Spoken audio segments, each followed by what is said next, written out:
cerdas, kerja tuntas bersama TKSK.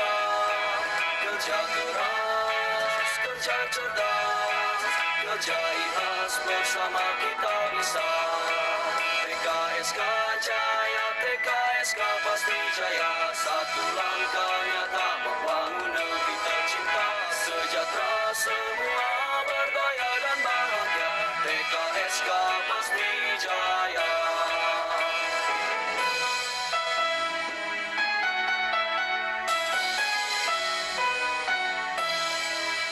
Pahlawan tanpa pamrih berjuang untuk negeri agar masalah sosial teratasi.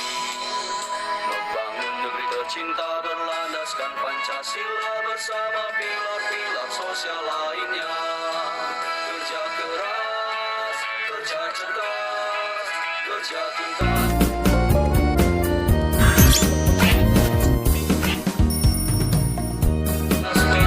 Kita apa di lokasi Dayak ini ketua? Ini salah satu rangkaian kegiatan bakti sosial TKSK tahun 2022. Salah satunya pembuatan tempat karena dari pusat daripada tadi persediaan sosial dinas sosial Aceh dan kawan-kawan yang ada di